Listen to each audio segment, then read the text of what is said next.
Let's talk. Not the sugar-coated stuff, not the fantasy some people sell you on Instagram. I mean real talk. The kind of talk you usually only get after midnight when you're alone with your thoughts and wondering what the heck happened to the version of your life you thought you were building. Because here's the truth. Some of you are in relationships right now and you don't even realize you're being slowly destroyed from the inside out. And I'm not here to judge you. I'm here to wake you up.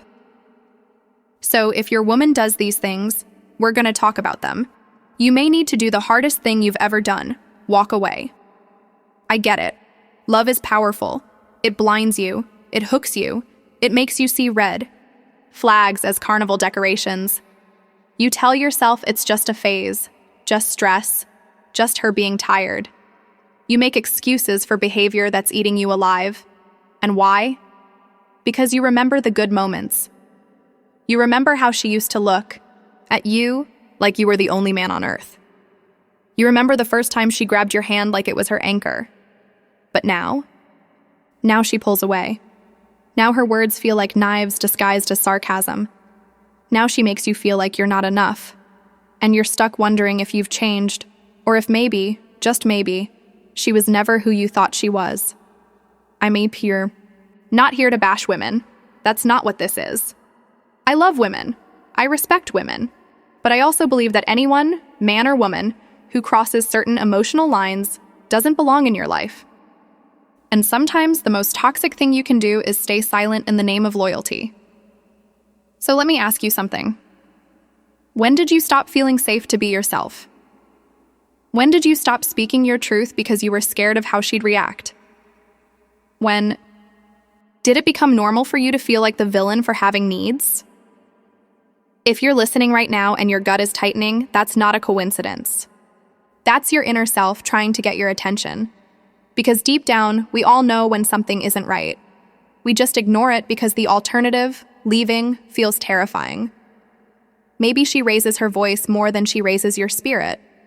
Maybe every time you try to bring up something important, she flips it around, blames you, or walks away mid-sentence. Maybe the silent treatment has become her favorite weapon. Or maybe it's the insults dressed up as jokes, the ones that sting for days, but she tells you you're being too sensitive. And let's not pretend emotional abuse isn't real just because there aren't bruises. There are men walking around looking whole, but they're shattered inside. Because every day they're told they're the problem, that they're not man enough, not doing enough, not successful enough, not affectionate enough, not anything enough. They bend over backwards to please someone who has long since stopped seeing their value. They confuse control with love. And they call it loyalty, but it's really fear. Fear of being alone. Fear of starting over. Fear that maybe this is the best it gets. But hear me, this isn't the best it gets. You are not meant to live in emotional survival mode. You are not meant to feel like you have to earn basic respect from your partner. You are not supposed to be walking on eggshells in your own home. A real relationship? It's not perfect, but it's safe. It's honest. It's respectful. It's two people choosing each other daily, not tearing each other down and calling it passion. And if she uses her past to excuse her behavior today, if she refuses to grow, if she manipulates you into silence, that's not your partner. That's your emotional jailer. You're not her therapist. You're not her project. You're not her punching bag. You're her partner, or at least you're supposed to be. You deserve to feel supported. You deserve to be heard. You deserve love that doesn't come with conditions. I know you don't want to walk away. I know you've built a life together. Maybe you've got kids. Maybe you've got years of memories. Maybe you've told yourself that leaving would make you the bad guy. But let me tell you something. Staying in a relationship that damages your soul, that makes you bitter, that teaches your kids what love shouldn't look like, that's not strength. That's self-abandonment. And if you're still holding on to the hope that she'll change, listen, I'm not here to crush that. But hope without change is just denial in disguise. And time won't fix someone who doesn't see a problem. Sometimes love isn't enough.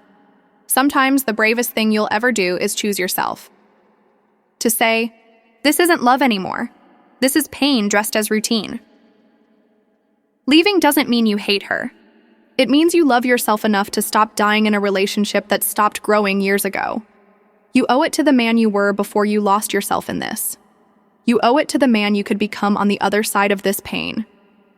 And if nobody's told you this before, let me be the first. You are not crazy, you are not weak, and you are not alone.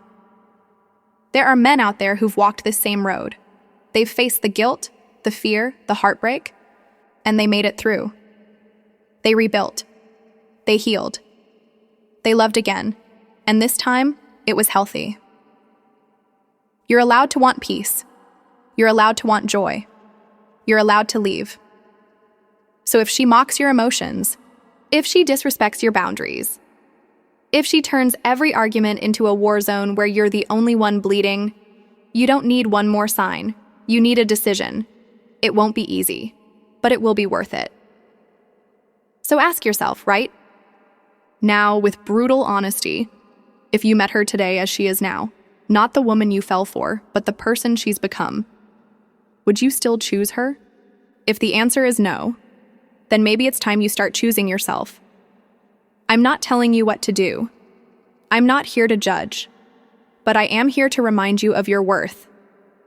To remind you that life is too short to spend it in a relationship where you're constantly questioning your value.